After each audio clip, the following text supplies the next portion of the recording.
जो अपने साधन का भरोसा नहीं रखता है, इष्ट का भरोसा रखता है और खूब साधन करता है, ये दो बातें समझ में नहीं आएंगी। जब हम अहम से साधना करते हैं तो साधना का सुख भोगते हैं। आज हमने परिक्रमा की, आज हमने ये किया, आज हमने ये किया, वो अहम हर्षित होता है, हर्षित होता है। ये भगवत प्राप्ति नहीं करा पाएगा, क्योंकि जब तक अहंकार है तब तक भगवत प्राप्ति नहीं होती।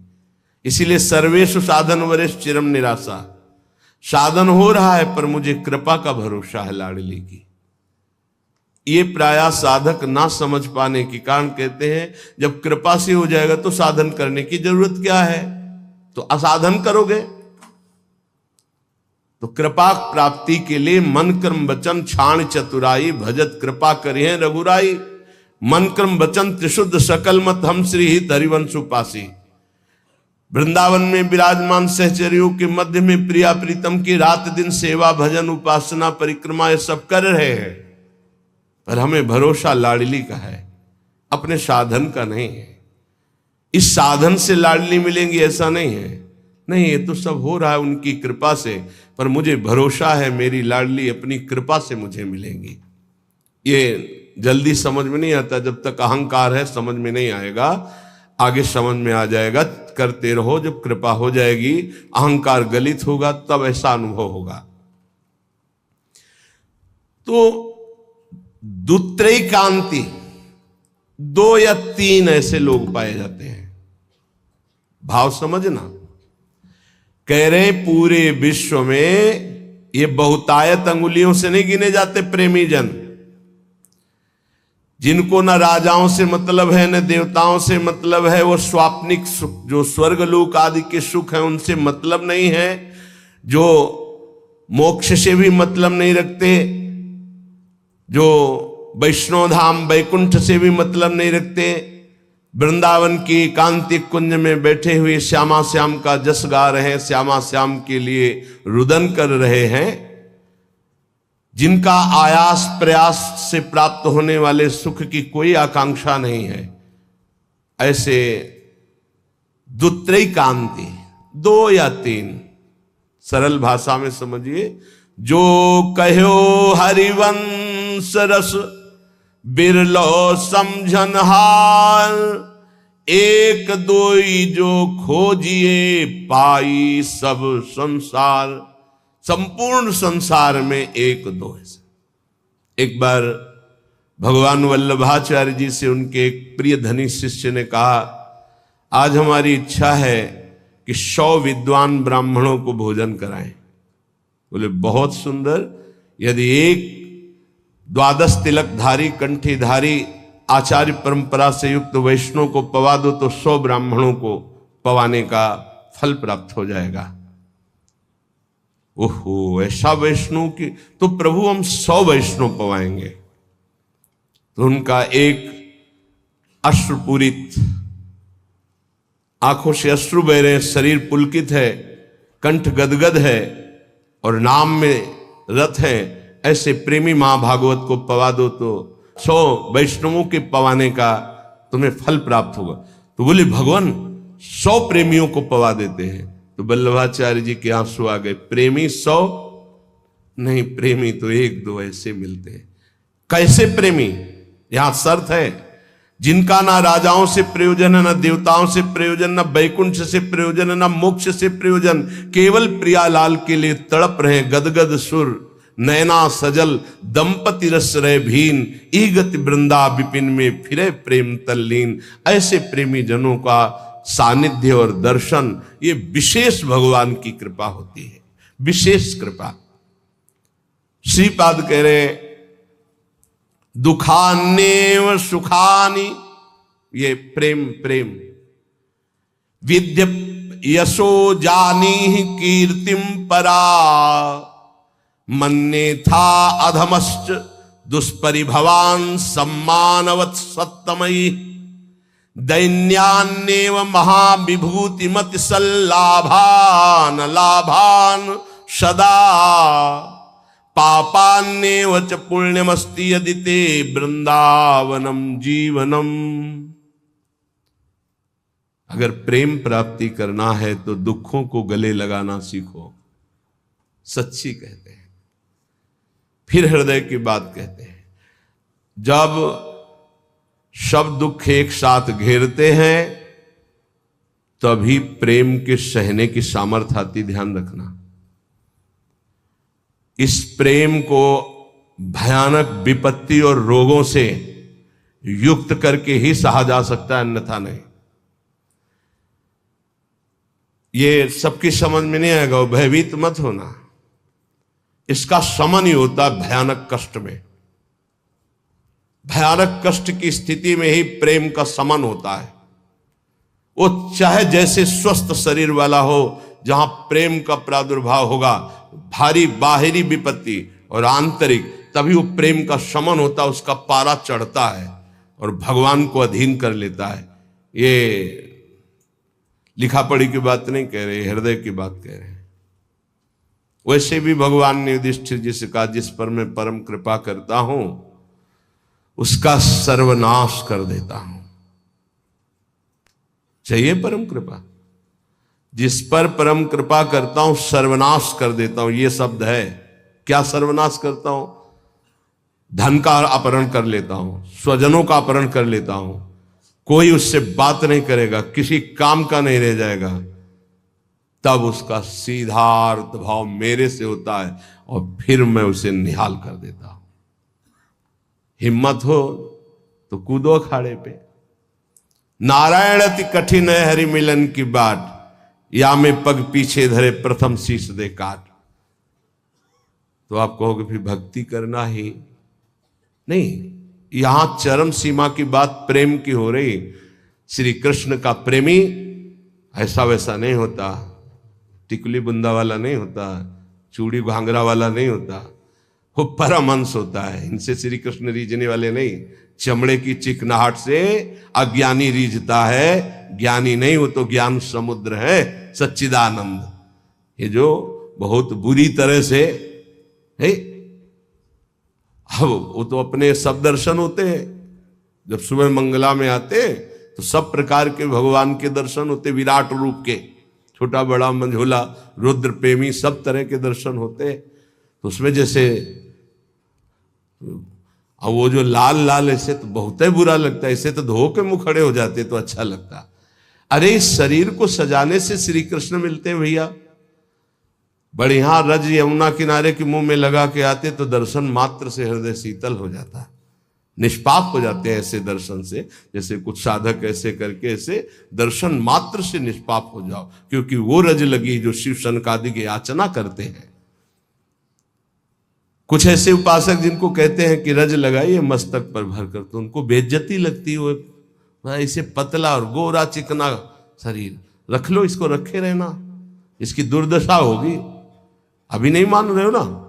नहीं, बाल तो नहीं मुड़वा सकते, बाल नहीं, एक भी शरीर का कोई अंश तुम्हारा ठीक नहीं बचेगा, आग लगा दी जाएगी इस शरीर में जितना दुलार करते हो। मान ले, अभी मान लो तो जान जाओगे तो पा जाओगे, फिर कुछ पाना बाकी नहीं रहेगा। मान लो इस चमड़ी और दमड़ी से जिसने अपनी प्रीति हटा दी वही प्रिया प्रीतम से प्रीति कर पाता है। रुपया, भोग, शरीर, यही बाधक है भगवत प्राप्ति में, यही समझना है। दुखान्य व सुखानि, इस मार्ग का उपासक दुख को सुख मान करके चलता है। ये बहादुरों का मार्ग है। हम तो धन्यवाद देते हैं कि आप ऐसा सत्संग सुन रहे हैं, नहीं तो प्राय इतना दान करो तो ये मिलेगा, इतना करो तो ये मिलेगा, यही सुनने के लिए तैयार है। लेकिन ये आप सुन रहे हैं, हमारे ऊपर बड़ी कृपा कर रहे हैं, क्योंकि आप सुन रहे हैं तो सुनाने का उत्साह बढ़ रहा है। नहीं, इसे सुनने की योग्यता खो दी है। आज हमारी समाज सत्य सुनने की योग्यता खो दी है, क्योंकि अंदर मनमानी आचरण तो कौन सुनेगा इनको। शास्त्र रखे के रखे रह जाते हैं। सुनाने वाला चाहता है आपका मनोरंजन हो, आप चाहते हैं अपने मन का मनोरंजन। दोनों के तार मिल गए तो तालियां बजती हैं। यहां तालियां नहीं बजा सकते हो, यहां मन को बजाना पड़ेगा। यहां मन को भंजन करना पड़ेगा। और यहां बैठ के सुन रहे हो, इसका मतलब बड़ी कृपा है आपके ऊपर। जब द्रवई दीन दयालु राघव तो साधु संगति पाइए। दुखान्नेव सुखान विद्य अपयशो जानी ही कीर्तिम पराम। ध्यान से, प्रेम मार्ग के उपासक को जब दुख मिलता है तो सुख की प्राप्ति होती है। पक्का पर यह समझ में नहीं आएगा। भारी जब दुख की, आप क्या समझते हैं, भारी दुख की स्थितियों को देखा गया, तब जाकर के उस परम सुख में चढ़। ये बहुत वैज्ञानिक तरीके से अनुभव की बात कह रहा हूं कि पावर चाहिए ऊपर चढ़ाने के लिए। जैसे कोयला झोंका जाता है, उससे अग्नि बनती थी, तब इंजन में पावर से वो रेल चलती थी। बाष्प भाप जो है बटलोई के ढक्कन को उठा दिया, उसके ऊपर उसने 100 ग्राम वजन रखा, उसको उठा दिया, फिर आधा किलो वजन रखा, उसको उठा दिया। उसी से उसको लगा कि इससे तो बहुत बड़ा कार्य किया जा सकता है। तो ये कक्षा 4-5 की कक्षा में पढ़ाया गया था कि वो इंजन का निर्माण किया, कोयले की इंजन, उसी से रेल बनी। उसका हमें नाम स्मरण नहीं है, जेम्स वाट, हाँ ऐसे कुछ नाम। तो ऐसे ही आप बिल्कुल बिल्कुल ऐसे ही समझिएगा। जब साधक के जीवन में दुख की भारी चारों तरफ, तो उसकी अध्यात्म शक्ति जागृत होती है। हर भरोसा टूट जाता है, एक भरोसा केवल श्री भगवान का, तो वो पावर से उसके मन की गति परमात्माकार हो जाती है। इसीलिए कुंती जी बहुत सोच समझ के कह रही, मुझे पग पग पर दुख चाहिए, क्योंकि दुख में तुम्हारे सानिध्य का अनुभव होता है। ये हम कृपा मनाते हैं, भगवान की कृपा मनाते हैं कि इसने वो बाजी जितवा दी जो कभी साधना में नहीं जीत सकते थे, कभी नहीं, कभी नहीं। ये खुद निज अनुभव ये कहूं खगेशा, वो भगवान ने जिता दी। इसीलिए बड़े बड़े महापुरुषों के चरित्रों को पढ़ के देखो, प्रतिकूलता का जाल बिछ जाता है उनके जीवन में। भगवान ऐसा क्यों करते हैं? अध्यात्म की जितनी ऊंचाई पर चढ़ा हुआ महापुरुष है, उतनी भारी कसौटी कसी गई। संपूर्ण आश्रय भरोसे सबका नाश होकर एक भरोसा केवल प्रभु, वहीं जो दिव्यता होती वो वहीं होती। ये पढ़ने से लिखने से साधन, यह गुण साधन ते नहीं हुई, तुम्हारी कृपा पाओ कोई कोई। यदि तुम्हारे जीवन में विपत्ति दुख और संकट घिर जाए तो भगवान को कोसना नहीं, इसलिए बता रहे ये वो स्थिति प्रदान करने के लिए है जो तुम कभी किसी साधना से नहीं प्राप्त कर सकते।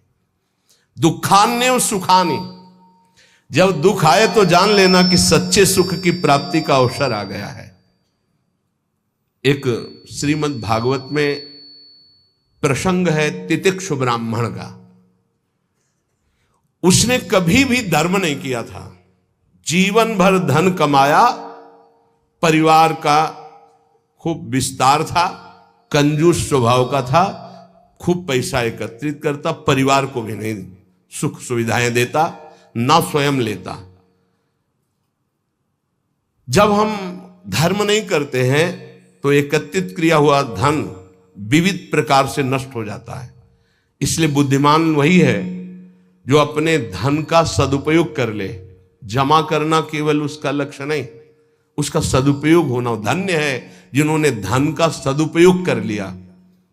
उसने सदुपयोग भी नहीं किया, ना तो शरीर में, ना देवी संपदा की प्राप्ति में, ना किसी धर्म में। अचानक आग लग गई, धन नष्ट हो गया। परिवार वाले वैसे ही घृणा करते थे क्योंकि सुख सुविधा साफ छोड़ दिए, उसे निकाल दिए घर से। संपत्ति का नाश, कोई मित्र नहीं, कोई व्यवहारी नहीं। बड़ी अद्भुत घटना श्री कृष्णचंद्र जी उद्धव जी को सुना रहे। अब उसके मन में आया कि अरे पूरा जीवन जिस परिवार के लिए कोई मेरा नहीं, जो धन कमाया वो तो भस्म हो गया, अब क्या? शरीर तो वृद्ध है, अब क्या? तो हाथ उठाया और कहा, हे भगवान, अगर मेरी आयु अब कुछ भी है तो आज से मैं संकल्प लेता हूं मेरा जीवन आपके लिए। और इतना बड़ा महात्मा हुआ कि भगवान उसका यश गा रहे।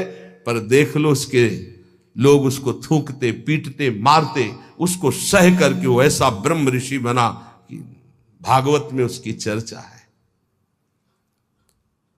दुख भगवान की प्राप्ति निश्चित करा देता है यदि आप उबे ना तो। श्री स्वामी ओंकारानंद सरस्वती जी महाराज कह रहे थे, मेरे अंदर कोई भजन की कभी वृत्ति नहीं थी। मैं एक कपड़े का व्यापारी, नई अवस्था, आसपास कपड़े की दुकान थी, मेरी दुकान ज्यादा चलती थी। उन लोगों ने हमसे द्वेष कर लिया और रास्ते में घेर करके हमें बहुत मारा, जूतों से, थप्पड़ से, खून खच्चर कर दिया। जब मैं घर गया कपड़े भींजे हुए खून से, परिवार वाले बहुत रोए कि ऐसा। मैं कुछ किसी से नहीं बोला, सह गया। पर उन लोगों में एक था बहुत ही दुष्ट, उसने 2-3 दिन बाद फिर अकेले मुझे मारा। तब मेरे दिमाग में आया कि कब तक पिटता रहूंगा, अब इसको मैं मारूंगा। तो व्यापारी था ही, मैंने करौली खरीदी, उन्हीं के बिल्कुल यथावत शब्द, करौली खरीदी और रास्ते में जहां मुझे पीटा था वहीं खड़ा हो गया। अब वो तो पीटने वाले थे, उनको डर तो था नहीं, उनको पता नहीं था कि मैं किस भाव में खड़ा हूं। जे भी वो आए मैं दौड़ पड़ा, मार करौली, उनको मार डाला, उसको मार डाला और मार करके मैं कोतवाली पहुंचा और वहां आत्मसमर्पण कर दिया बिना किसी गवाही के। मेरी ही गवाही में मुझे तन्हाई की सजा दी गई, जब तक न्याय ना होगा तब तक तन्हाई की सजा। और उसमें था कि आसपास कीलें लगी थी, बस केवल खड़े हो सकते हो, बैठ सकते हो, ना इधर ना इधर, बिल्कुल सीधा।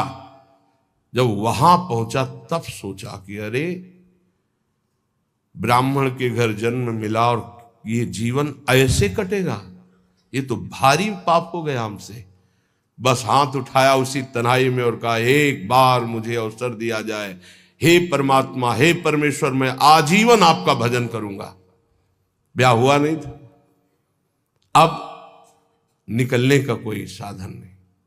कुछ दिन तन्हाई के बाद जब बाहर उनको बैठाला गया तो उन्होंने संकल्प किया, न पानी पीऊंगा, न भोजन पीऊंगा, प्राण त्याग दूंगा। अगर जीवित रहा और मुझे मुक्त अवस्था मिल गई तो मैं आजीवन संन्यास लेकर भगवान का भजन करूंगा। ऑफिसर आते, डंडे से मारते, थप्पड़ मारते, लातों से मारते, पर ना मैं बोलता, ना मैं पानी पीता, ना भोजन करता। दृढ़ संकल्प। अब ये चर्चा का विषय बन गया तो बोले बड़े अधिकारी कोई थे, वो आए और कहा हम एकांत में इससे बात करेंगे। तो हमसे कहा कि बोलो, क्या बात है, क्या तुम निर्दोष हो, तुम्हें फंसाया गया है, तुम स्पष्ट बता दो, मैं तुम्हें वचन देता हूं कि मैं तुम्हारा सहयोग करूंगा। मुझे लगा कि भगवान मेरा सहयोग करने आए। मैंने आंख उठाई और कहा, श्रीमान आप जो भी है मुझे पता नहीं, पर मैं आपसे प्रार्थना करता हूं कि अगर मुझे छूट दे दी जाए तो मैं आजीवन संन्यास लेकर भजन करना। बोले पक्का? बोले हाँ।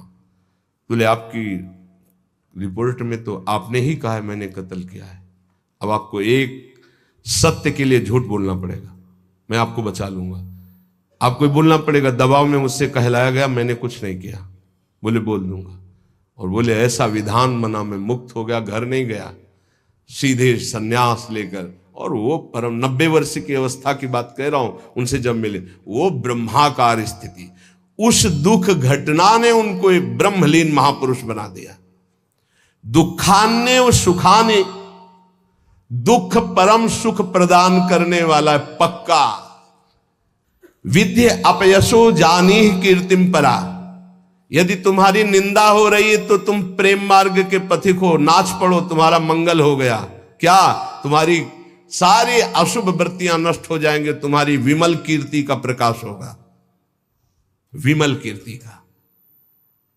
ये रहस्य है। जब तुम्हारी निंदा हो तो आनंदित हो जाओ, जब दुख हो तो जान लो परम सुख की प्राप्ति का मार्ग खुलने वाला है। पर बहुत धैर्य की जरूरत है, बहुत धैर्य की जरूरत। मन्ने था अधमश्च दुष्परिभवान सम्मानवत् सत्तमयी। अधम पुरुषों द्वारा किया हुआ प्रहार और अपमान तू उसे महान सम्मान के समान गले लगा ले, क्योंकि तुझे प्रेम प्राप्त करना है प्रेम प्राप्त करना। दुख को महान सुख प्राप्ति का हेतु समझकर सहजा, निंदा को विमल कीर्ति के समान सहजा तो विमल कीर्ति हो जाएगी। और नीच पुरुषों द्वारा, अधम पुरुषों द्वारा किया हुआ अपमान प्रहार, उसे गले लगाओ। ये है अध्यात्म, ये अध्यात्म है, इसे अध्यात्म कहते हैं। ये शास्त्रों में लिखा ही है, बहुत कम है जो है ऐसे जो इसको धारण करते हैं, नहीं तो अब केवल मनोरंजन रह गया है। चर्चा का मतलब मनोरंजन रह गया है, जिससे तालियां बजे, जिससे मनोरंजन हो, वाहवाही हो, बस यही रहे। बोलो इसमें वाहवाही, बजाओ इसमें तालियां, बजा सकते हो तालियां? वाह वाह वाह नहीं बजा सकते, होश उड़ जाएंगे। दुखान्य व सुखाने, ये सत अध्यात्म है। विद्य अपयसो जाने कीर्तिम पराम, ओठ सूख जाएंगे जब धारण करने की सोचोगे। अध्यात्म। दैन्यान्यव महाविभूति मति सल्लाभान लाभान सदा। दैन्य ये महाविभूति है वैष्णव की। वैष्णव के पास संपत्ति क्या है? दैन्य। यही दरबार दीन को आदर रीति सदा चली आई। दैन्य। दैन्यान्यो महाविभूति मति सल्लाभान लाभान सदा।